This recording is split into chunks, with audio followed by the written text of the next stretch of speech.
How do you think about this trust? How do you understand who you trust and why you trust? And how do you create the kind of culture that makes people want to be a part of the team and therefore where performance follows? There was just this feeling that I got back from America. It was just really cold, distant. It was just this tension. And I really was confused at it at first. Then I started intentionally recognizing in a place that I couldn't contribute. So I was the hot shot that came in from across the country, blah, blah, blah, into the department. She saw me as a threat. My job for me at first was to really show her that I respected her contribution. There's never any good in turning the other person into an enemy. Like, that will never come out well. Once you start building that respect and that trust, then it's like a flower blooming. Trust before chemistry is... There is no growth in comfort and no comfort in growth. Yet the big leaps are how careers are made and how businesses excel. So how do you master not knowing at all or feeling like an imposter? How do you have the conversations that lead to trust and, of course, excellence? How do you take charge of the things that you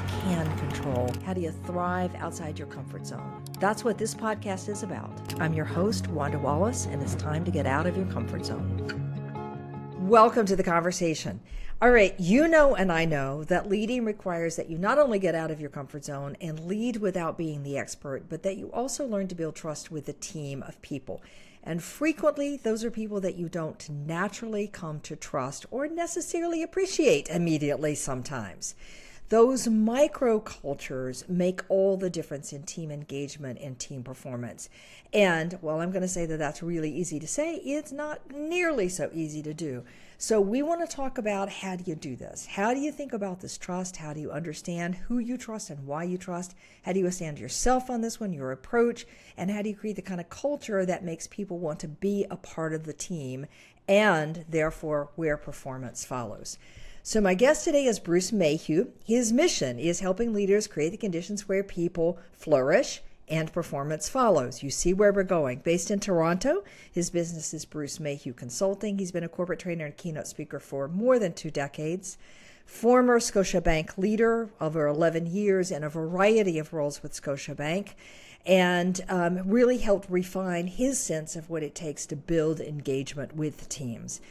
And now we're talking about his new leadership book, The Path of an Inspired Leader. And that is certainly something all of us need, is how to be a little bit more inspiring. So Bruce, welcome to the conversation. Well, it's great to be here. It's really great to be here. I'm super excited to talk to you about this. And I'm super excited about the thing that really grabbed my attention as I was hearing your name and deciding if I wanted you to be a podcast guest. And that's the following. You describe having worked with someone that you really didn't like. And everybody in the world has one of those. Some of us, many of those. Tell us the story. What happened? Who was it? Tell me what happened. And how did you get over it is more important. Sure. It was going back to my days at Scotiabank. And I had been with Scotia for probably about 6 years or so, and had previously been on this corporate sales side of things and launched debit for Scotiabank. So direct payment was something which was an amazing experience. And this is relevant to the story. It was really an amazing experience because I was one of a couple people who were selected to launch debit for Scotia, which meant that I had to, for a couple of years, I was traveling Canada. So, being given what seemed like all the perks. So I got to travel, I got the car, I got the to stay in hotels, and and if anybody does that for an extended period of time, they know that it's not really a perk. But I then moved over to the corporate marketing side, which is really where I wanted to be, and that's where I ran into to America. And America and I didn't fit very well at first. There was not good energy between the two of us, and that's where the challenge started. So so I hear you that it just isn't good energy, and I say to a lot of people that your job is to make your senior most leaders comfortable with you. That's part of the career trajectory. But give us a little more, what was that feeling like for you that just didn't work? Sure. And I can remember, so America was a coworker, and I remember joining the department, and I was all eager and excited that day.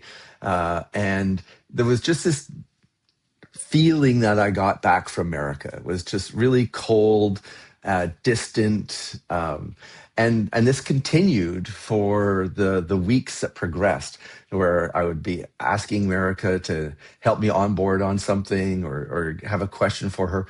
And she gave me one word answers and or didn't turn her chair around when I walked into her office.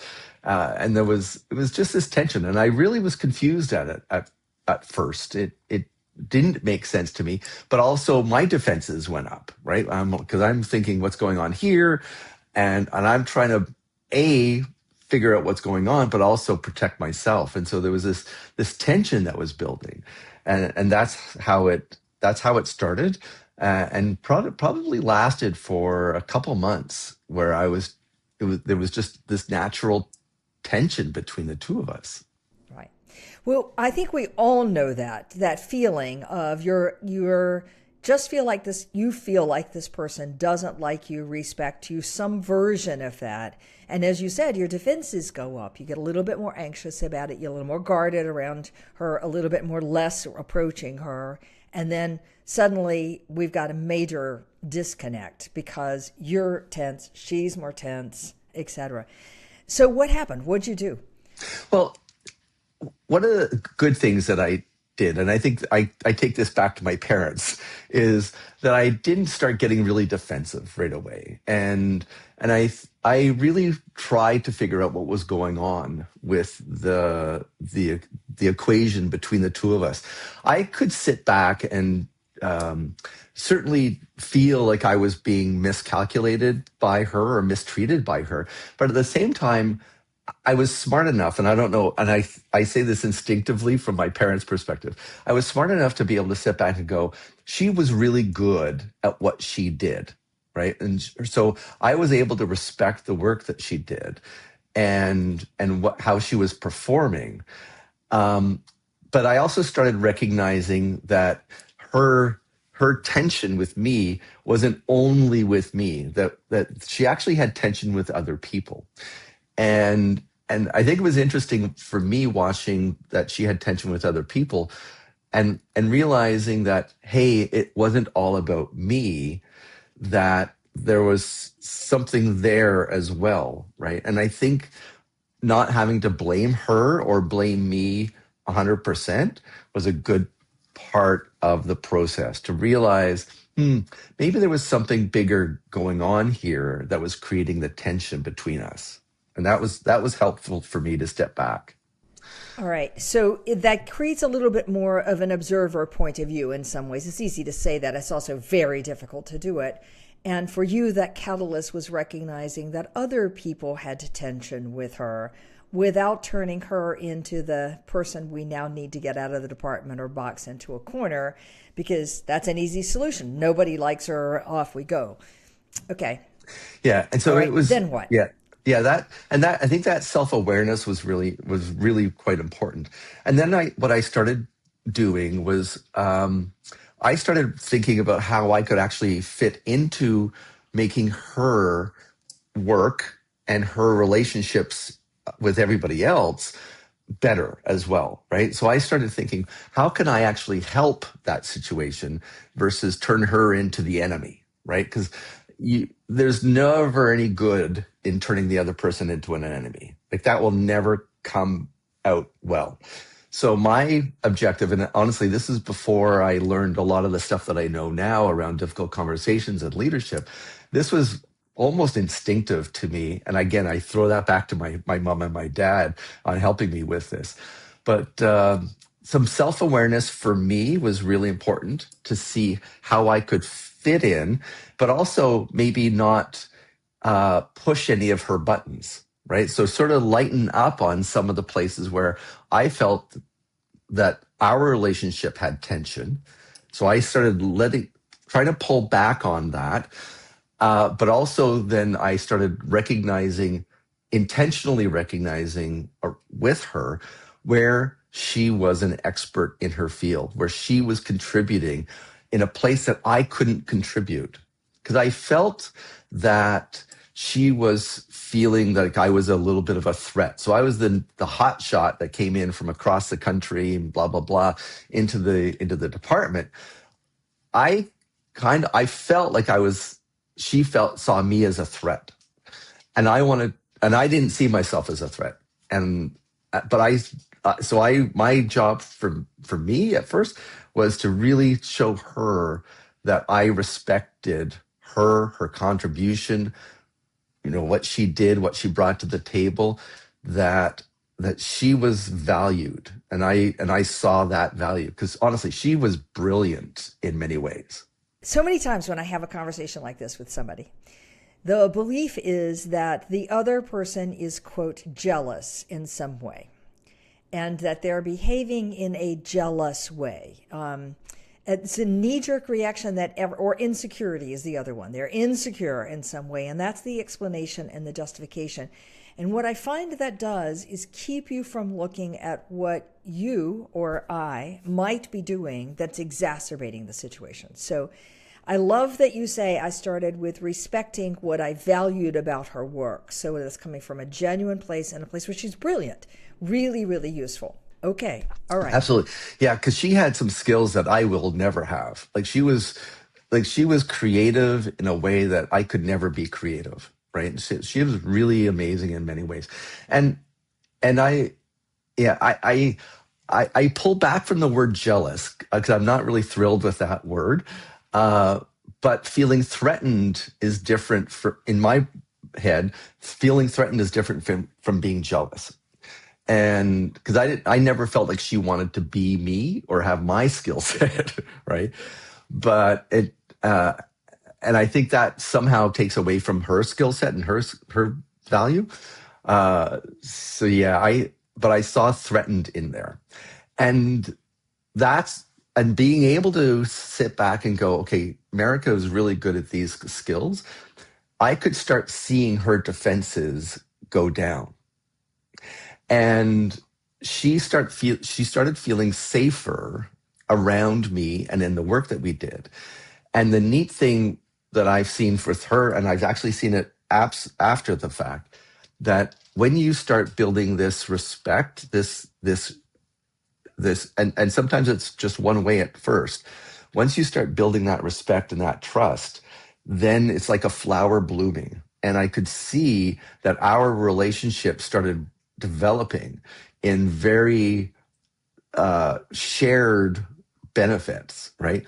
And the projects that we worked on together started getting really creative and really imaginative and really targeting what our objectives and our goals were, because we were better together than we were apart. We were separate, Yeah. right?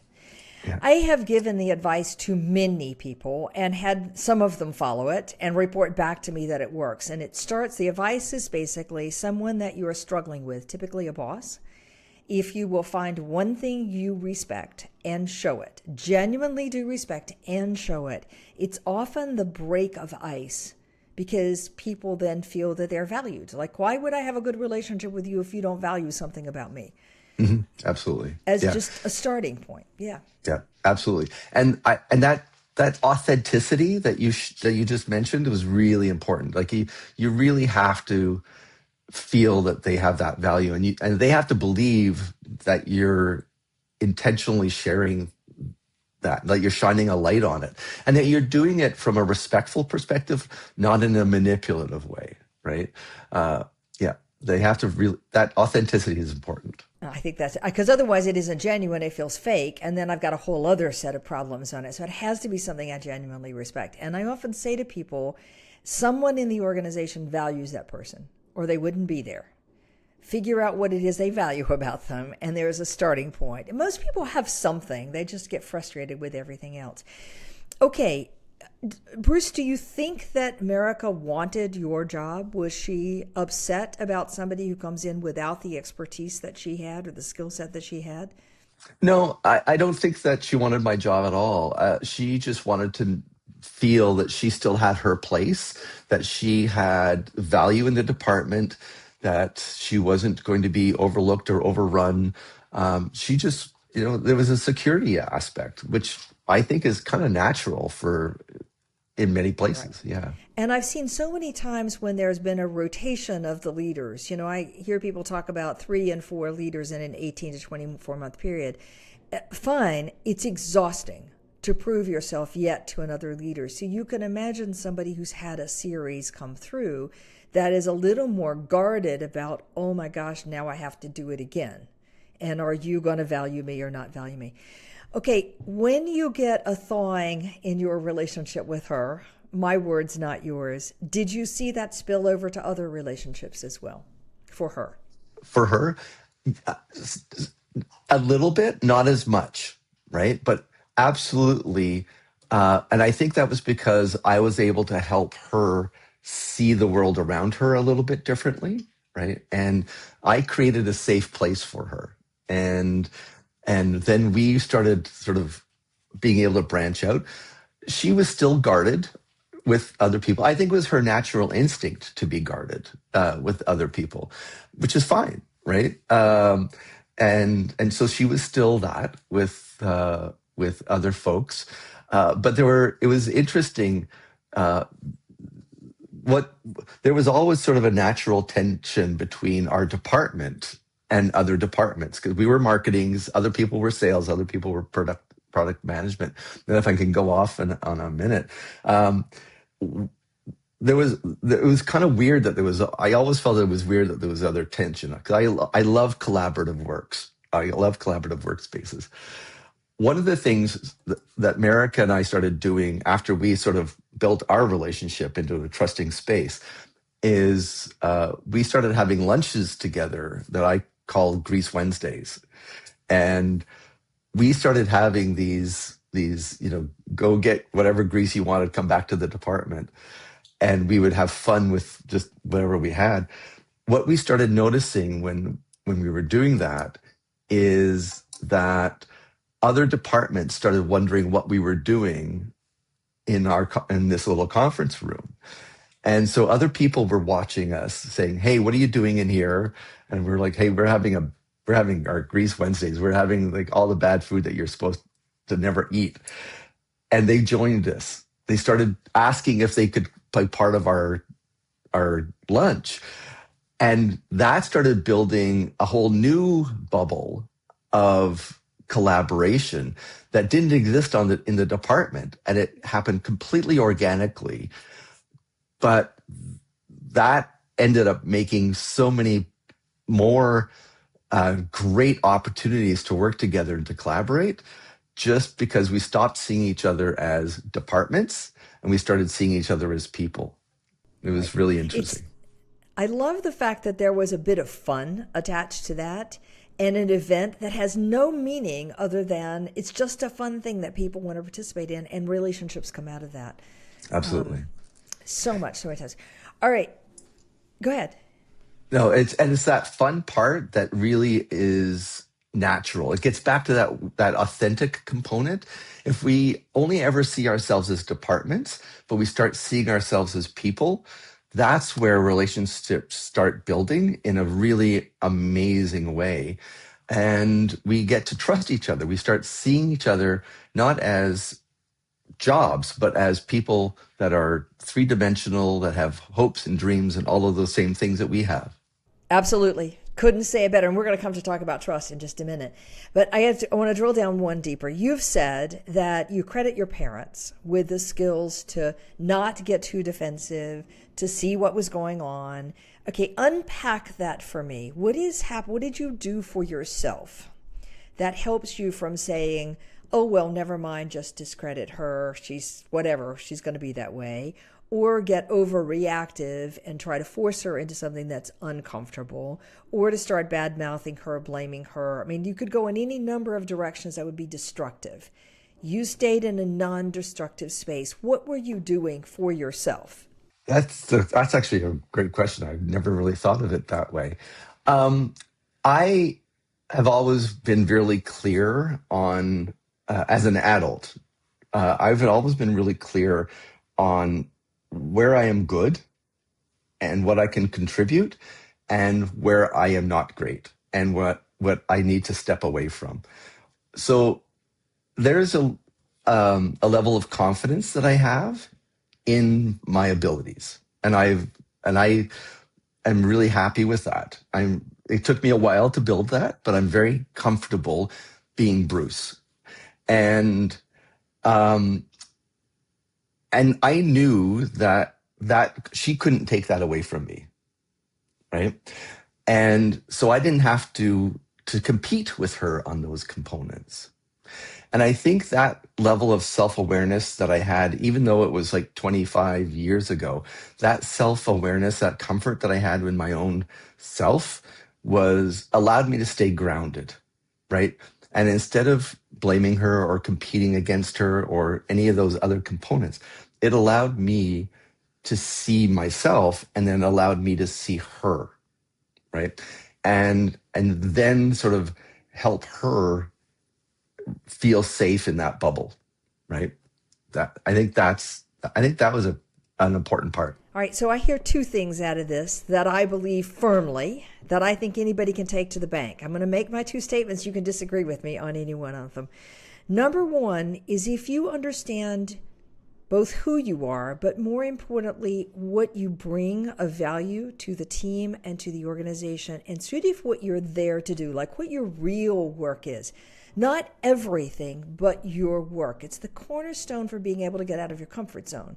If I understand where I'm adding value and what my job really is for this group of people, that gives you grace to say, I don't need to do that and that and that and that. Somebody else has space to do that. So that is like step one. And like heart and soul, you cannot get out of your comfort zone until you're clear about where your value add and what your work is. All right. But then number two, when there's tension in a relationship in any form, whether it's gotten conflict or whatever, you won't move unless you start to understand where the other person is coming from. Until I can hear and they can feel that I have genuinely heard what they think, what they feel, what they can contribute, what they're worried about, there's no movement. We can do those two things. You can start working with all sorts of people, regardless how much lack of commonality there is. Okay, so reaction, Bruce. Agree or disagree? Absolutely agree to both of those points. So yeah, absolutely, totally agree. And to go a little bit further on your second point, it's I have to understand my impact on the other people, even though it's not my intention to have that impact, right? So, and that is an important characteristic. That's an important aspect. I might trigger somebody, even though I'm not trying to trigger them. And if I can understand how I am triggering them, not necessarily why, because why is up to them, right? Like whatever, like there might be something in their past that is causing that trigger. I don't need to understand that trigger, but it's important that I understand that I am triggering that person. And then it becomes my responsibility to either stop triggering them, right? So stop doing that behavior, or to have a discussion with them to say, hey, when I do this, this isn't my intention. And can we have a little bit of a dialogue around that, right? And I'm being a little bit transactional in my language here, right? But we need to have a conversation about that, right? And that's really important. And I see this when I'm dealing with my email etiquette work. If I can give another example, that if I send you an email and your response to that email, your reaction to that email is that I'm being judgmental or pushy or bossy or whatever it might be, if that's your reaction, that's real for you. And even though I didn't mean to cause that trigger, you're triggered that way. If I go, well, not my problem, I didn't mean to do that, not my issue, that's your issue. That tension only gets worse, right? Not better. But if I can accept that when I write this way, people are more likely to get reactive that becomes my responsibility. So it's my responsibility, whether I'm writing an email, whether I'm having a conversation, no matter what it is, it's my responsibility to help the other people have a wonderful relationship with me and the work that we're doing. That's I like what you said in that I am responsible for doing a behavior that caused a trigger in you, but I'm not responsible for why you're triggered. In fact, I don't even need to know why. That's your problem, your issue, your background. We don't have to go psychoanalyzing. All I need to know is I did create a trigger. And that wasn't my intention to create that trigger. And now we can have a little bit of negotiation about what else I could do, how else I could do it, what my intention was, how you react. We can have a discussion now that's in the here and now. And it doesn't require revealing too much about my past history, for example, which I get worried about sometimes. I don't, that doesn't seem appropriate always in workplace. I like that you said that. Okay. Really, really good. Absolutely. Yeah. Yeah. Sometimes all it takes is me saying, wow, I'm really sorry. I didn't mean to do that. Sometimes that's all it needs for us to repair that relationship. Right. Yeah. Yeah. Yeah. So long as you don't keep doing it to me again and again and again and again. All right. Now I can also take my own responsibility of saying I am triggered by this. So let me work on how I calm my own trigger. Yes, of course that goes on. But you can't help me do that. That's up to me to do. All you can control is what you do and what you wrap around it. Bruce, I would just add that when we add power to this, formal hierarchical power, authority over someone, it gets trickier. It's easier when it's a peer-to-peer, but when we've got that boss subordinate or senior to more junior, everybody's a little more on eggshells than I think sometimes the seniors actually recognize. So my plea is just double down on this one if there's an authority difference as well. Okay, I want to now turn to this notion of trust, because it takes a little bit of trust for you to tell me, hey, that wasn't my intention. I've noticed you reacted. It takes a little bit of trust for me to say, hey, here's how I react.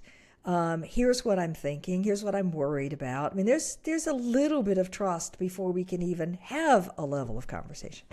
And you say trust before chemistry. I'm puzzled by that. So what do you mean? And explain? Sure. I think, so trust comes in a bunch of different levels. If I've never seen you and I meet you on the street, there should be an instinctive level of trust that I package off to you.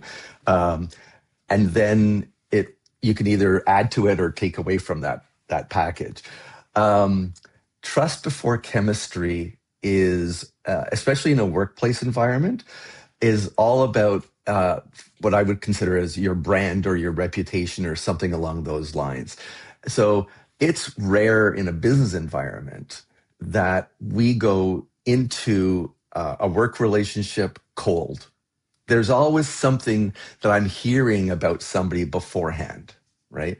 And so my question is, what kind of brand, what kind of relationship are we building for ourselves that other people are experiencing, that other people are talking about, right? So what is that happening far before I walk into a room or have a Zoom call with you or have a phone call or whatever it might be?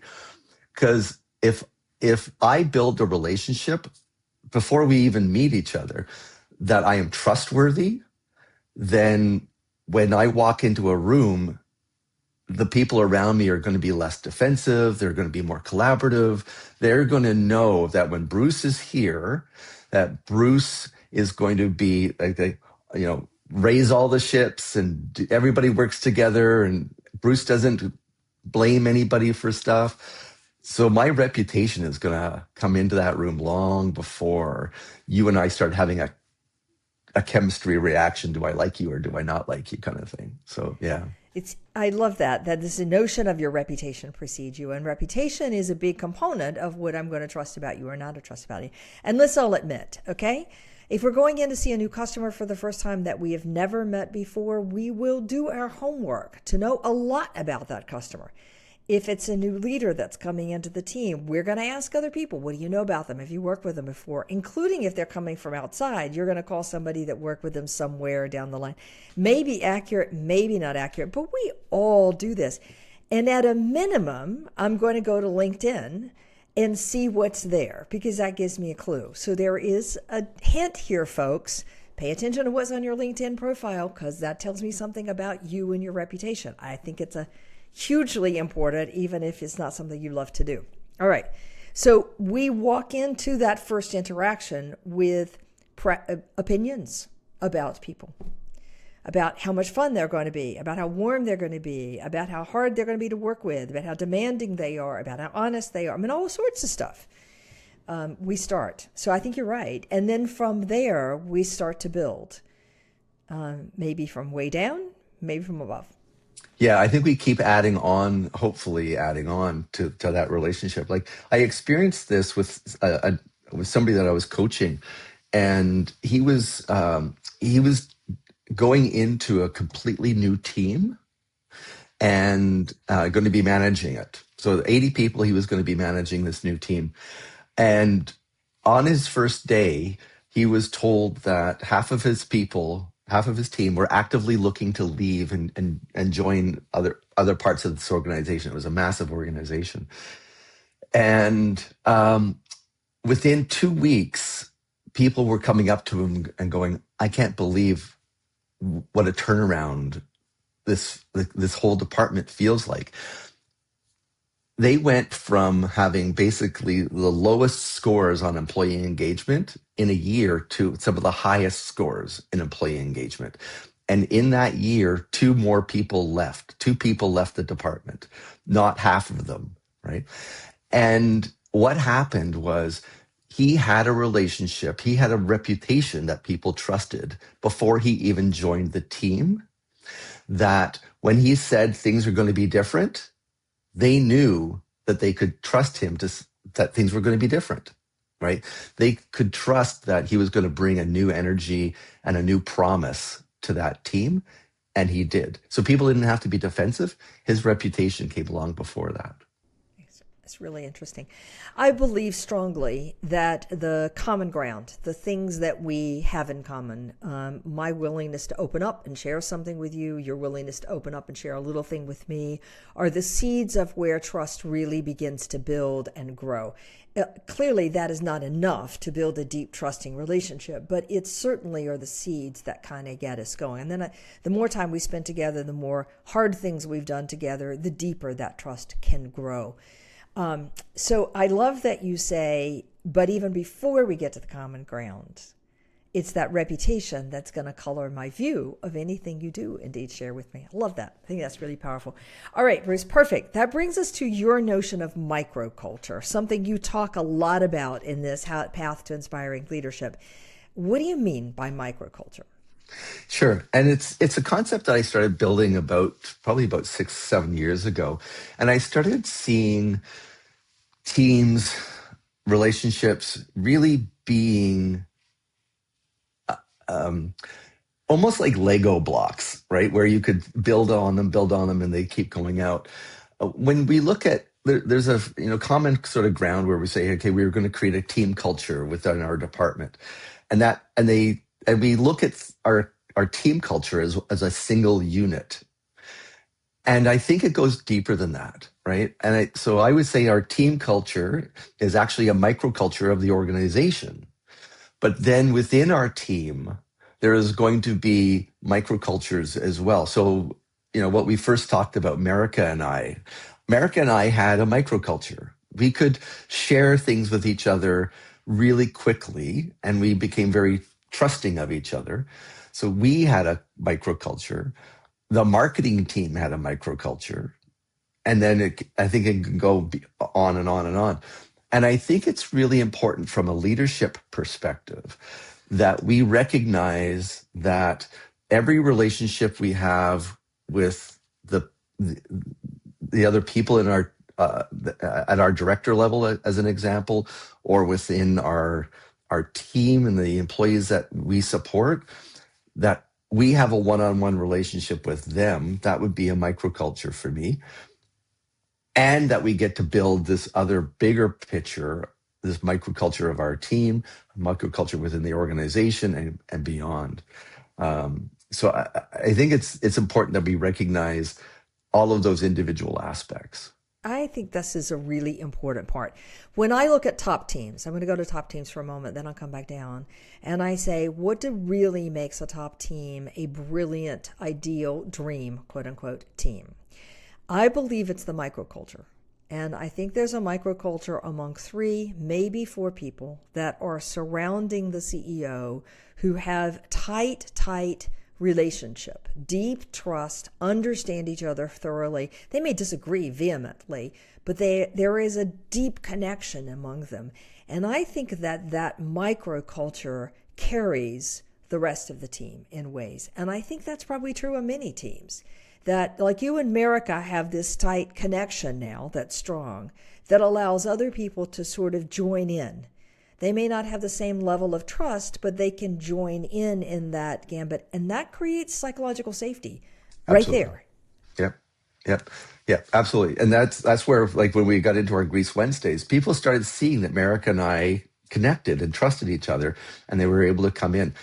We absolutely right. Like, we'd had different relationships with them, but they could see that we were trusting each other. Therefore, we were trustworthy. Right. And it really matters. Absolutely. I love what you're saying about at the top tier. There's usually a couple people around that they have deep connection with, that they absolutely trust each other.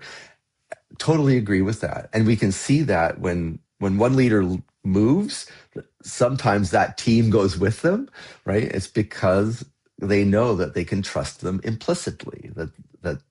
Yeah, absolutely. I see that. I suspect it's true on many teams that there's this subset of people that have a deep level of trust, and that's what carries everybody else. But it can also go the opposite direction, Bruce. I can have a subset, like 2 or 3, who trust each other deeply. I can have 2 or 3 others who distrust each other. And both can be true on a team, and that creates a crazy atmosphere, like a dysfunctional atmosphere, those contrasts. You seen the same? Yes, absolutely. And there's certain times that that chemistry is going to take precedent, and things just aren't going to work. Whether it's something that just chemistry, or whether it's something that I did to you that you just can't forgive me for. Sometimes that exists. That's fine. I still think that we can, even though we have a little bit of a disconnect, I think that it's still our objective that we try our best to move beyond that and see where we can stay connected. And that's where I say the values work that a team can do is critical in all circumstances, but especially in those circumstances. That's right. That's right. We're looking for things that will bring us together as opposed to the things that will separate us. Our Absolutely. common goal, our common purpose, our common intention, our common shared value about a customer, whatever it is, that there's some common ground. Okay, Bruce, another one I want to cover before we close today is your notion of positive accountability. I swear accountability is the watchword last year and this year. Everybody is talking about it. What do you mean by positive accountability? Sure. I love the idea of positive accountability. And it's a thought that I started coming up with about 3 or 4 years ago. I believe that the word accountability has a little bit of a negative connotation to it, right? It's I'm going to hold you accountable for getting right. And if you do your work, great. But if you don't, that's where I'm going to hold you accountable. And I think that we can take a twist on that and say, hey, positive accountability is I'm going to give you credit, intentional credit, when you actually do the work that you do, right? That when you do exceed my expectations, when you are fantastic, when I see the thing that's special in you, I'm going to make sure I point to it, right? And what that does is it helps build that trust. It helps build the relationship.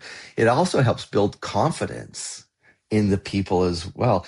And from a leadership perspective, when I'm giving somebody positive accountability, saying, hey, America, I love it when you do this, or I love it when I see this type of work is brilliant. Like, this is fantastic. I'm giving the people around me a clue on the type of behavior that I want repeated, right? That I want more of this. So if I'm able to point out when people are being exceptional and doing good work, that's going to instinctively, intrinsically make them want to continue doing that work, right? In a proud, really invigorated, inspired way, as opposed to, oh, I got to do this work, right? So I'm always trying to light people up from above and below, and that's where I think the positive accountability turns accountable on its head. I think it's, yeah. You talked about this in terms of somebody does something amazing, but I think it has a powerful impact when you do what you said you were going to do and you get a lot of credit for it. You get some praise for it. That's pretty good. That'll keep people doing a little more and a little more and a little more. All right, Bruce, let me see if I've gotten this one. So you have this lovely book called The Path to Inspiring Leadership. I'm going to see if I can kind of do a tour de force of your quick idea, of most of your ideas, not all of them. But this notion that I have to be cautious to make sure that I have seen the good, the value, the excellence in somebody else, respect it, show it, is the first step to breaking open a relationship, even when there's tension in that relationship. And number two, I have to be super aware of how my actions impact you, trigger you in particular, and I'm responsible for my actions, for stating my intention, for finding a different way so that you can have an easier time, all right? And then number three, your trust starts with the reputation that you bring into any given meeting. So what is that reputation and how do you build on that reputation so that it's easier to build trust step by step by step? And then three, positive accountability. I'm going to borrow a phrase from Stephen Covey that says, catch people doing something right and praise them for it. That positive notion of you were working on this one, here's the contribution you made, here's the deadline you hit, here's the excellence. And that those become the reinforcer for people to feel inspired, want to be on the team, and do great work. Mm-hmm. Absolutely. How'd I do? Absolutely. Yeah, no, all of that is true. All of that is sort of the much of the base of the book. The last one that I would add to that equation is really have clear values for your team, right? Everything for me is built on clear expectations, right? Transparency, and I think that's where core values for the team, for the company, for our relationship, core values and our being really clear on that from day one is really important.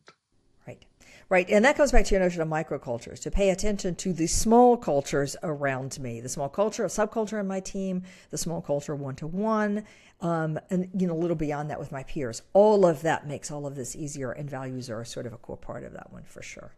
All right, Bruce. What a fabulous conversation. How do people find you if they want to be in touch? LinkedIn. You mentioned LinkedIn. I totally love LinkedIn. So certainly going and Googling or searching for Bruce Mayhew or Bruce Mayhew Consulting, you'll find me there is a good place. The other, if you just Google Bruce Mayhew or Bruce Mayhew Consulting, you'll find me. I'm usually like the first page, most of it. There's a dentist in the UK that's a Bruce Mayhew, and so if you land on him, I'm not him. But we don't need dentistry. We need consulting and teams and cultures and trust. All right, so Bruce Mayhew, Mayhew, on LinkedIn or Bruce Mayhew Consulting. Bruce, pleasure to have you on the podcast today. So thanks for being here. It's been fantastic. Thank you. All right, and the book again is The Path to Inspiring Leadership. Highly recommended. Hope you'll join us next week for another episode in Getting Out of Your Comfort Zone. If you want to watch us, go to YouTube and check out @Out of the Comfort Pod. You'll find us there. Or check out our website, outofthecomfortzone.com, and love to hear from you anytime. Send us an email, send us a message. Both of those places will have an option to send messages. And until next week, happy getting out of your comfort zone.